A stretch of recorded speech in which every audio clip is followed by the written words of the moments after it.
berbicara seperlunya, tidak berbicara zikir, udah gitu aja. Makanya kenapa saya saranin dagang, karena pahalanya udah nggak ada jangkauannya deh. Silaturahim ke orang ada. Iya. Kita punya duit banyak itu bukan sesuatu yang menyenangkan kok. Pernah dengar? Gaji tinggi, rezeki sedikit. Gaji sedikit, rezeki banyak. Uang yang paling besar di dalam kantong itu yang disedekahi. Kita tidak akan pernah berkata tidak ke ibu pada saat dia meminta apapun ke kita. Yang kita bisa jawab cuma cara kita nih, anak yang masih hidup untuk mengabdi sama orang tua yang masih udah meninggal ya, itu gimana Pak? Pada saat kita ngejar akhirat, dunia akan mengikuti kita beserta isinya.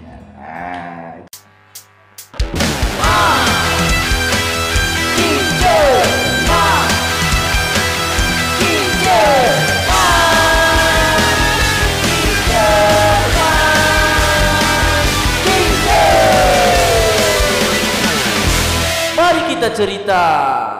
Jualan kayak gini, kalau dihitung-hitung rugi. Cuma apaan besokannya? Ada transferan masuk. Bro, nih transferan buat lu, kemarin udah kirim gua kopi segini banyak. Coba. Emang saya minta? Enggak. Itu kan Allah yang nyolek. Coy, itu lu udah dapet duit lu kasih si Andi. Ngomong apa udah kayak gitu? Ya kan? Ya. Kan Allah maha membolak-balikan hati orang. Tapi dengan niat itu ya. Iya, kan hebat dari atas. Saya seneng bawa-bawa makanan kucing kemana-mana. Ya kalau ketemu kucing kasih bawa. Saya nyetok di rumah, kucing komplek. Saya taruh di rumah pakai piringnya 3 biji. Nyetok 2 minggu sekali 10 kilo. Kasih aja, beli aja, kasih aja. Walaupun lagi nggak punya duit, beli aja udah. Kan yang susah itu, bersedekah lagi nggak punya duit. Bisa nggak? Itu cobaan yang terberat. Aduh, gua nggak punya duit, terus gua suruh ngasih orang. Gue aja susah gitu. Gua aja mau makan susah. Coba bayangin kayak dulu tuh Alifah Umar, iya kan? Sampai digendong-gendong itu kan batu biar orang kasih bisa makan. Bisa kita kayak gitu? Enggak lah. Makanya kalau mau baca inspiratif dulu, nah udah. Khalifah kita dua aja tuh, Khulafaur Rasyidin, kita tuh 4 orang. Kalau baca saya selalu nangis dengan cerita-cerita itu. Tapi kenapa? Ya itu yang bisa membuat kita jadi punya siraman rohani. Iya, punya motivasi baru. Iya, saya udah mencoba untuk berbicara seperlunya, tidak berbicara zikir, udah gitu aja. Enak, serius nggak bohong. Bawaannya tuh di hati tenang. Apalagi kita bisa yakin bahwa semua itu diatur oleh Allah. Rezekinya, hidupnya, matinya, takdirnya, udah. Lama jadi kayak ustaz. Nih Pak, saya masih jauh ilmunya. Saya mau nanya nih, ini ya kayak ke sedekah dan riba nih Pak ya. Iya. Kan saya dulu pernah kerja di suatu perusahaan rokok terbesar. Iya. Nah rokok itu kan dalam Islam ada yang ngomong kan Ya, Aku. masih perdebatan. Oke dah, kalau misalnya rokok kan masih perdebatan. Iya. Kalau misalnya kita kerja di perbankan, Iya. yang dimana kan kita ngambil gajinya otomatis kita udah tahu nih dari ibadah gitu. Nah sedangkan kita sholat rajin, ibadah rajin. Iya, betul. Nah gaji yang kita dapat itu gimana Pak? Jadi gini, Maksudnya itu pernah dibahas dan itu menjadi polemik. Jadi seharusnya gini, pada saat kita jangan menimbulkan zolim yang lain dari zolim yang ada. Dalam hal ini kan kita udah tahu nih kita kerja di bank. Kita kan dulu awal belum tahu. Kalau itu kita kerja di suatu badan yang dimana badan itu berpotensi untuk riba. Kalau bisa keluar, cari kerjaan lain di yang dilarang ya, bank, pajak. Terus saya bacanya begitu, bank, pajak, apa yang potensi-potensi untuk menimbulkan yang itu. Sebelum memutuskan untuk keluar, cari dulu aman, buat biar keluarga di rumah, istri di rumah nggak kena zolimnya. Dalam hal ini Nggak kena imbas. gara-gara semangatnya anti riba, terus tiba keluar terus besok makan apa ya? Nah, kan akhirnya jadi zolim kan. Kita dia berbicara riba atau tidak, lebih baik dihindari. Dalam hal ini kita tahu bank itu riba, terus kita dapat gaji dari sana. Impactnya seperti apa? Yang kayak gitu kan udah jatuhnya tinggi ilmunya nih, Tiki dan kawan-kawan. Kalau saya udah merasa seperti itu, saya lebih baik minggir. Oke, gue besok nyari kerjaan di tempat lain deh. Ya minimal tadi yang saya bilang. Makanya kenapa saya saranin dagang? Karena pahalanya udah nggak ada jangkauannya deh. Silaturahim ke orang ada. Iya. Ya kan? Ibadah tenang. Saya tanya, kalau kerja di bank, gimana cerita ibadahnya? Nah, Was-was. pusing kan?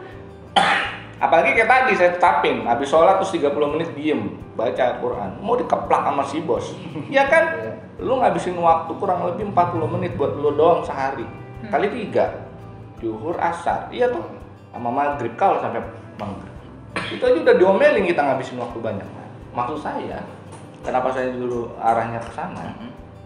Ya tadi, yang penting kerja itu satu, halal, berkah, ibadahnya tenang. Udah, itu 2 aja dulu. Dan jauh dari hal yang model kayak begitu. Jadi kalau saya bilang nanti yang bang begitu jauhnya riba, ya coba aja ulik sendiri. Dalam hal ini yang lebih berpotensi lah, ada Ustadz Amir Nurbait, ya kan, Ustadz Tarmizi, tanya aja. Pasti sarannya akan sama. Cari settle dulu untuk bisa keluar dari sana. Usahakan keluar. Walaupun istilah kasarnya nggak langsung keluar, tapi ada niatan. Nah itu tadi saya bilang balik, niatan, yakin, pasti dikasih jalan kok mau. Balik lagi semuanya ke hati. Nah, karena hati ini cuma Allah yang bisa nentuin. Serius saya nggak bohong. Saya udah paling takut kalau itu udah ditutup sama Allah. Saya takut, serius takutnya. Apalagi kalau udah dikasih istirahat. Bahaya. Ngeri kan? Saya udah ketemu manusia-manusia yang dikasih istirahat, Bu. Yang tiba-tiba jebret habis. Alhamdulillah. Umur 55, Bu. Nggak bisa apa-apain. Duit udah kayak air. Alir, set, jebret. 2 tahun disiksa. Nggak bisa ngapa-ngapain. Sampai akhirnya meninggal. Terus saya udah ketemu kok. Dan itu pengalaman saya sendiri masalahnya. Saya nggak perlu sebutin siapa, tapi saya tahu. Makanya saya bilang, oke. Jadi saya tahu, oke. Karena apa ya? Satu, lupa sama leluhur, lupa sama orang sekitar, karena udah berlimpah. Sosialnya kurang Ya kayak gitu deh. Jadi bukan suatu pegangan kok, kita punya duit banyak itu bukan sesuatu yang menyenangkan kok. Pernah dengar? Gaji tinggi, rezeki sedikit. Gaji sedikit, rezeki banyak. Pernah dengar? Saya Belum, contoh. Gaji seorang direktur 30 juta per bulan beredar. Tapi setiap makan dia nggak boleh makan daging. Rezeki bukan? Nikmatannya diambil. Diambil kan? Harus makan A, makan B, makan C, tiap hari minum obat, diatur. Hidup kita diatur mau makan lah ya coba. Duit 30 juta buat apaan? Buat bayar dokter, buat bayar rumah sakit. Kenikmatannya dicabut ya. Gaji sedikit nih, ya kan?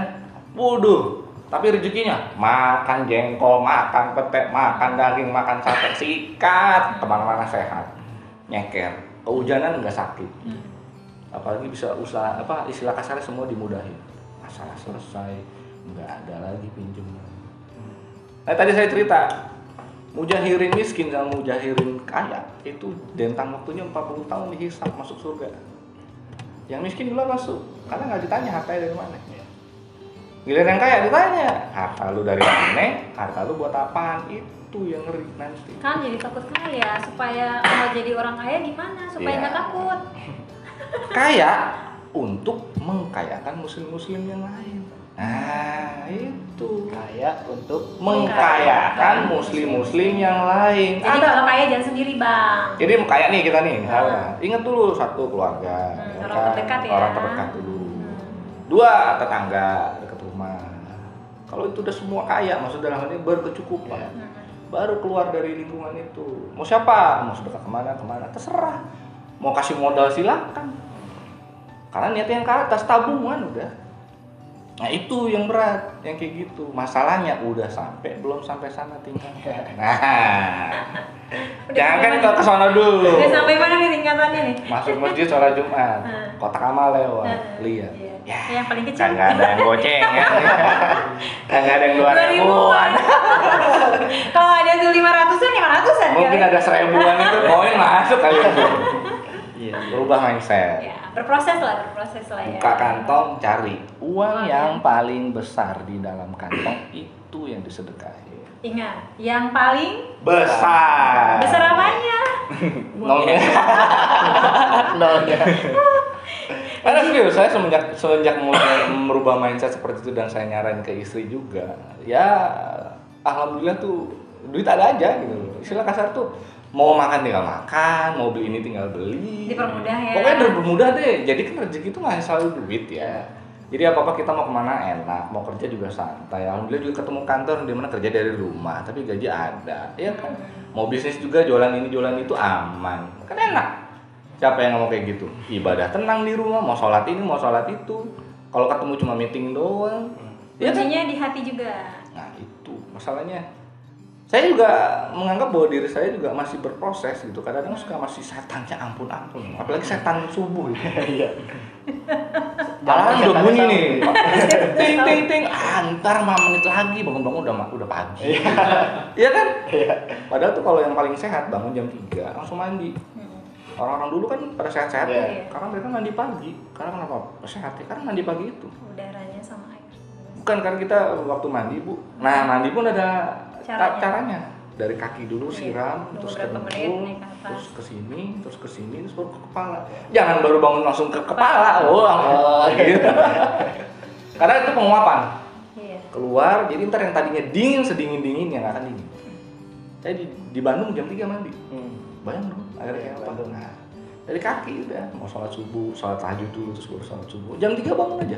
Itu seger udah sampai pagi. Sampai zuhur. Ntar mau tidur siang sebentar bisa. Enak deh kalau udah bisa kayak gitu. Saya cobain ke Bandung dulu yuk. Boleh nggak? Bahaya, ngomongin banget. Orang disebut ke Bandung sih. Udah kena blacklist ini, jangan. Kalau saya bangun jam 3 nonton bola, Pak. Terus subuhnya? Lewat juga. Pak, saya mau nanya lagi. Kayaknya penasaran ya. Nanya Bang. Di masalah sedekah nih. Bukan masalah, tentang sedekah. Kan saya udah berkeluarga. Iya. Misalnya besok saya gajian. Saya mau ngamal di dompet saya ada 70.000 misalnya.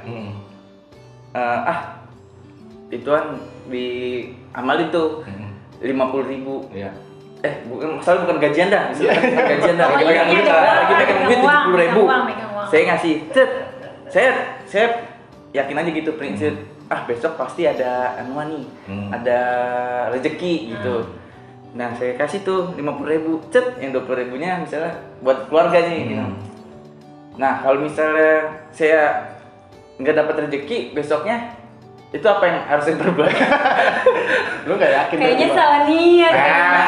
Itu. Kayaknya lebih ke hati sih sebenarnya, balik lagi ke hati ya Mandi ya. Jatuhnya masalah hati, masalah keyakinan. Jadi jangan berpikir bahwa besok gua nggak bakalan dapat rezeki atau nggak punya duit lagi kalau pada saat ngasih. Orang niatnya mau ngasih itu udah cuma karena Allah, udah titik. Jangan mikir lagi besok bisa makan atau kagak. Salahnya orang kita itu adalah hitung-hitungan dulu. Kan Allah itu kan janjiin 10 kali 10 kan. Terus udah gitu udah ngitung gitu. Nah itu berarti ada salah niat berarti. Jadi masalah di niat. Kalau sama Allah jangan berhitungan. Udah. Ya, saya mau penjelasan itu teman saya. Itu teman saya. Tapi gimana selalu begitu, padahal diri sendiri yang bilang temen lu tuh. Kata temen saya. Nah, jadi kebanyakan memang rata-rata saya ketemu sama temen-temen yang kayak gitu. Maksudnya dalam hal ini dia mau sedekah itu masih berpikir, besok gua makan apa? Berarti dirinya nggak percaya bahwa Allah tuh ngasih rezeki. Nah, gitu loh. Dalam hal ini kalau kita mau sedekah, ya sesuai kemampuan. Maksudnya dalam hal ini, satu misalnya nih tadi gue punya duit cuma 70.000, ada 50.000, 20.000. Terus tiba-tiba, oh iya kata Pak Andi harus yang terbesar nih 50.000. Terus tiba-tiba di rumah anak-anak belum pada makan, ya itu zolim jatuhnya. Nggak juga begitu, nggak boleh. Maksudnya dalam hal ini kita menyesuaikan. Menyesuaikan juga dengan keadaan kita. Dalam hal ini kita mau sedekah, oke, lihat kantong. Kalau saya kan ya alhamdulillah saya bilang tadi udah ngomongin duit lagi, udah ada di kantong 100.000 ya segitu keluarin, besok mau makan apa ya urusan gue, kasarnya gitu. Jadi kita emang kalau udah berpikir seperti itu memang prosesnya panjang. Wajar kalau ngomong kayak gitu, anjir gue ngasih duit, ya duit 100.000 lagi ada, mati gue. Ya kan bener nggak? Terus gue harus sedekahin, kata Pak Andi harus duit yang paling gede nih. Terus itu, aduh 100.000 selembar lagi. Nggak gitu juga. Berproses juga sih, kalau saya sih pernah ngalamin juga ya Bang, kayak Bang Hafiz gitu kan. Jadi karena awalnya salah niat sih sebenarnya. Jadi kita tuh kayak begitu tuh kayak kita tuh taruhan sama Allah. Yakin nggak yakin sih? Kalau saya tuh kayak gitu dulu. Nah setelah meyakinkan, tapi dimulai dari yang kecil. Kalau saya berproses dimulai yang kecil. Nanti kenikmatan itu ada ketika uang benar-benar tidak ada sama sekali, hanya nominal yang besar, misalkan 100.000 gitu kan. Tapi yang tadi bilang, kita punya prioritas di mana kita mendahulukan keluarga. Nah, nanti disisipkan berapa yang harus disodakokan. Ketika yakin, baliknya 2 kali lipat. Mending kalau 10 kali lipat. Nah, tuh. Yang penting niatnya ya. Iya, balik lagi ke hati sih Pak Andi sebenarnya ya. Balik ke hati lagi. Jadi dalam hal ini kita kalau niatan bukan mengharapkan lagi ya. Dan kayak tadi, gue yakin besok gue dibalikin lagi rezeki yang nggak gitu juga. Niatnya yang satu ya udah. Gue nanti Bismillah karena Allah, karena gue pengen punya tabungan di akhirat tuh udah titik. Jangan harap gue besok juga ntar dapat lagi dari Allah lebih banyak. Jangan begitu juga. Namanya hitung-hitungan Bang. Itu hitung-hitungan jatuhnya. Allah ntar jadi hitung-hitungan juga Bang. Iya. Berapa kali nafas gitu ya? Berapa kali ngelirik gitu kan? Apa kedip? Malu. Oke deh, sedekah nih, masih masalah sedekah. Soalnya ini sharing nih, luar biasa. Sholat dulu nggak nih? Masih penasaran. Sedekah yang baik itu disalurin kemana Pak? Ke yatim piatu kah? Ke masjid kah? Ke pemulung lah istilah kata kayak gitu? Apa ke pengamen kah? Maksud saya yang prioritas. Yang prioritasnya, yang lebih tepat itu kemana? Ini pertanyaannya keren nih. Luar biasa. Tepuk tangan dulu dong biar gak tegang. Maksudnya istilah kata biar bener-bener kayak kita tepat sasaran kan. Nah, itu yang tadi saya bilang. Saya kasih ke tukang ketoprak nitip 1. Sedekah saya berhenti di situ. Maksudnya dalam hal ini, saya yakin bahwa si tukang ketoprak akan menjalankan amanahnya sesuai dengan apa yang saya minta. Pada saat itu tidak dijalankan sama dia dan itu tidak sesuai, itu urusannya sama Allah. Bukan urusan kita. Karena urusan kita sama berhenti di tukang ketoprak. Pak, saya sedekahin 1 buat Bapak, buat siapa aja yang menurut Bapak boleh dikasih. Dia mau kasih tukang parkir kayak siapa? Kita udah berhenti di situ. Kita udah urusannya langsung ke atas. Nggak berhenti di sana. Jadi kalau tadi bilang masalah prioritas, nah itu balik lagi ke situ, niatnya ngasihnya mau ke siapa, niat yang ikhlasnya ke siapa. Ketemu tukang pengamen, kasih pengamen. Jangan bilang nanti, orang dia bisa kerja, ngapain gua kasih duit. Ntar lembaga ini duitnya diapa-apain, gak dikasih. Lebih ke penyesuaian saat kita mau amal kali ya. Kalau saya sih lebih senang ke masjid langsung, karena biasanya kita membantu si masjid untuk operasional masjid, wudu dan kawan-kawannya. Kalau lembaga-lembaga zakat saya lebih percaya jujur. Nah, saat ini ke Aziz, saya ke Muhammadiyah lebih percaya jujur. Karena yang lembaga-lembaga lain ya masih menurut saya daripada saya salah, daripada saya nanti jatuhnya gibah, mendingan saya menghilangkan itu. Saya lebih percaya sama sesuatu yang saya percaya, udah gitu aja. Tapi boleh jawab nggak Bang? Iya. Karena udah beristri, jadi ke istri dulu, Nah, dan ke anak-anak serta keluarga itu utama. Tepuk tangan buat istri. Itu alhamdulillah saya syukron. Tunggu, syukronnya apa nih? Syukronnya apa? Syukron apa sih? Syukron itu terima kasih. Pokoknya saya udah mencukupi lah istilah kata kalau untuk istri, tapi yang masalahnya itu doang sih, ke lebih tepatnya tuh lebih enaknya kemana? Terutama sama orang tua sih. Kalau anak laki-laki itu punya tanggung jawab sama orang tua. Ketika anak laki-laki memberikan sesuatu ke orang tua, itu nilai pahalanya luar biasa. Dan doanya, kalau saya selalu bilang sama Osep waktu itu, orang tua itu adalah keramat. Jadi bagi suami-suami, ketika kalian punya sesuatu yang lebih, utamakan pertama istri, kedua orang tua. Itu doanya tuh diijabah. Kalau saya balik. Oh iya, orang tua dulu baru istri. Saya ibu dulu. Nomor 1. Karena saya istri jadi nggak sopan nih. Sopan. Karena kita ke ibu ya Pak. Jadi di mindset kita laki-laki surganya di ibu. Istri ingat surganya di laki-laki. Tuh, Bun. Jangan nurut sama suami. Kalah suara kita berdua.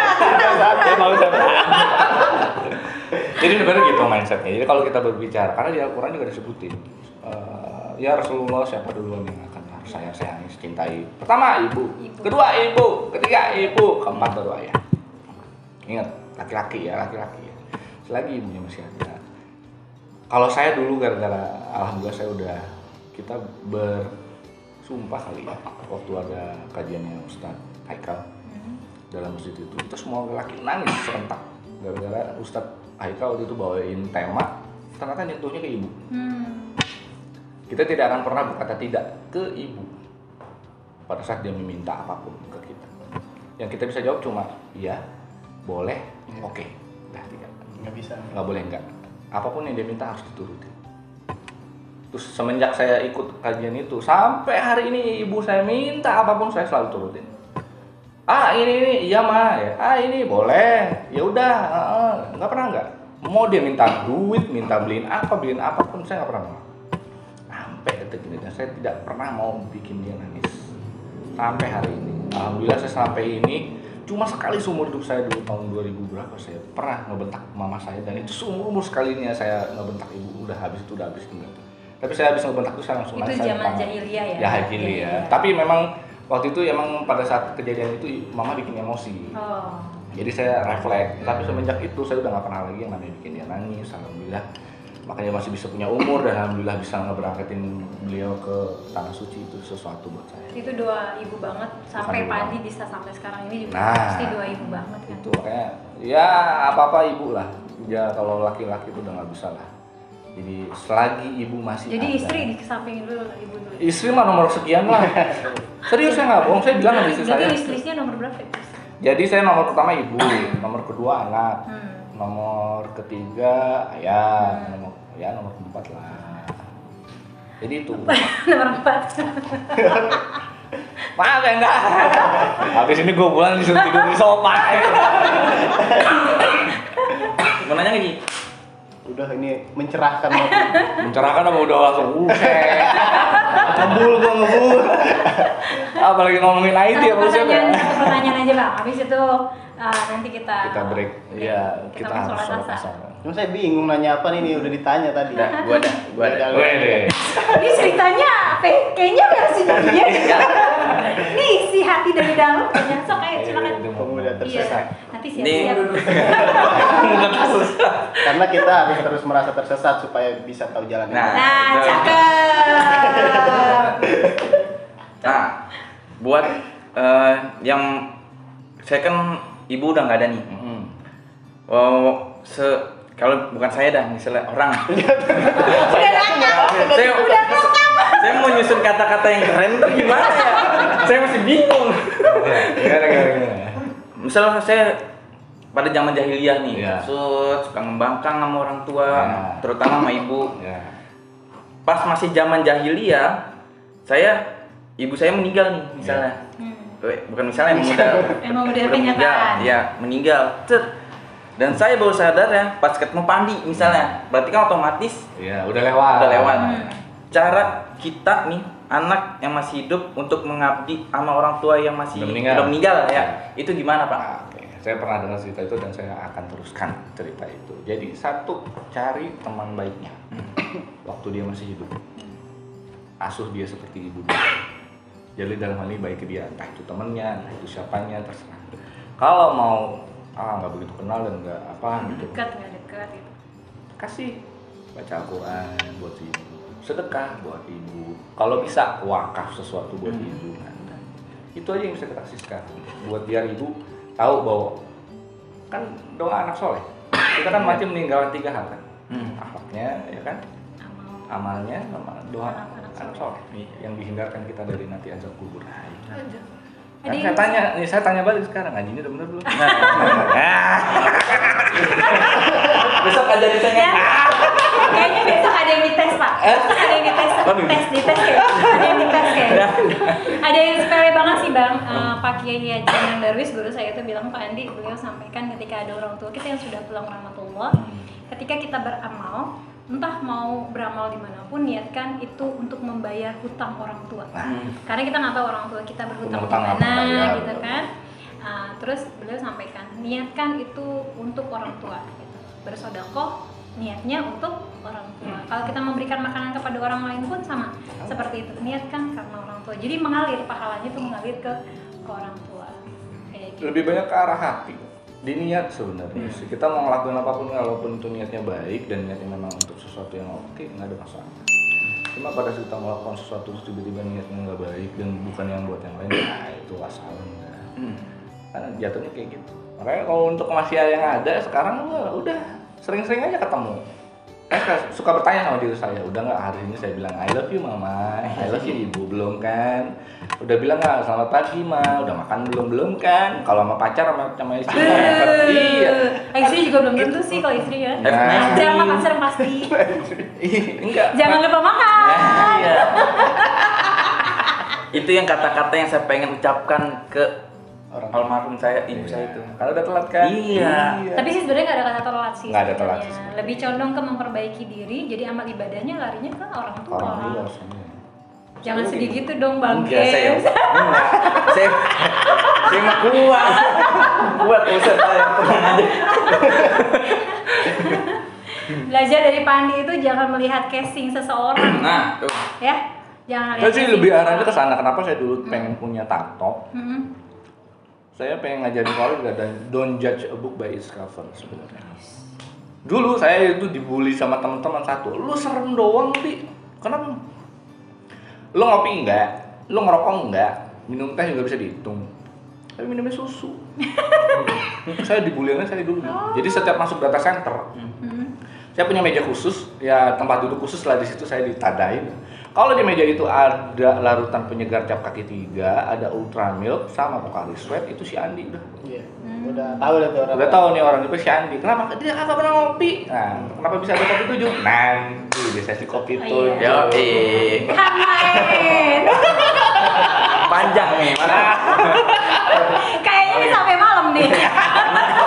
Tunggu, WA bini dulu, WA. Udah, pulangnya telat. Oke, Ji, tutup Ji season ini. Satu kata motivasi dulu, Pandi, untuk Ya. teman-teman Pesan yang buat mau teman-teman. berhijrah. Oh, oke. Jadi gini, pada kalian untuk teman-teman yang mau berhijrah atau memang sudah menuju arah hijrah, yuk kita hijrah bareng. Karena pada saat nantinya kita akan menemukan satu frekuensi seperti kata Ustadz Umar Mitan. Satu frekuensi itu yang akan mempertemukan kita. Itu semua terjadi karena Allah, bukan karena kita. Pada saat kita niatnya baik, hijrah pengen ketemu jalan yang baik, itu semua akan dipertemukan nanti. Jadi jangan patah semangat dan kita kalau lagi futur langsung buka mushaf aja deh, ya, langsung buka Al-Quran. Ingat bahwa kita memang niatnya untuk ke jannah nanti. Itu yang paling penting buat saya. Karena saya sering beberapa kali merasa futur ya, merasa aduh kayaknya bosen, aduh kayaknya lelah atau apa. Tapi pas setelah saya dengar, saya karena ikut kajiannya HSI ya, kalau silsilahnya Ustadz Abdullah Roy, saya dapat pencerahan yang boleh dibilang, oh ternyata neraka itu seperti itu, oh ternyata surga seperti itu, dan oh ternyata apa yang saya lakukan selama itu salah.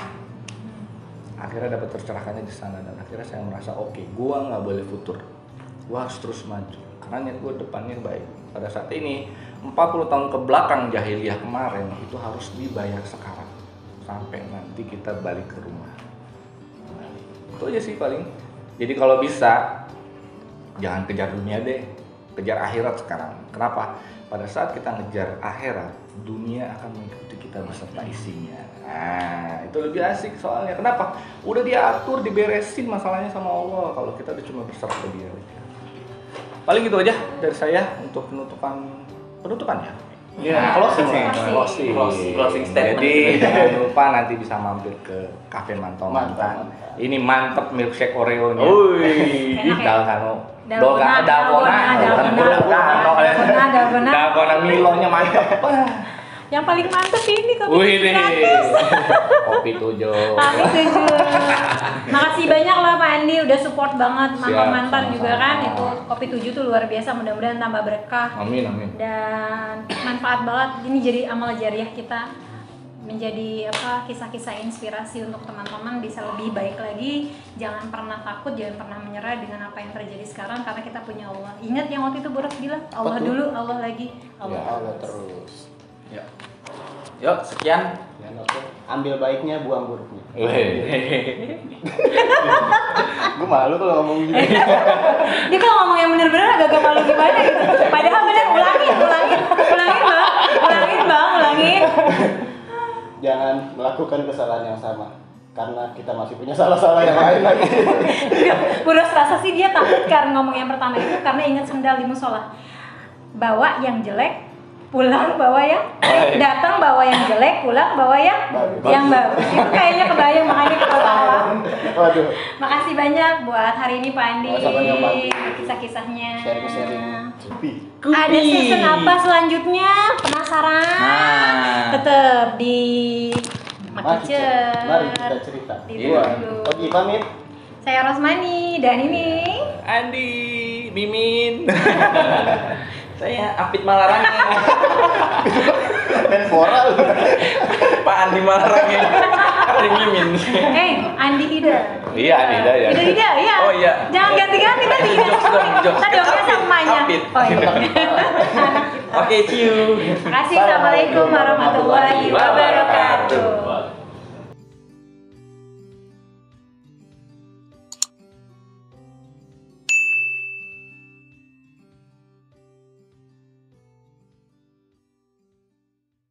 Ngemil sambil mengenang masa lalu.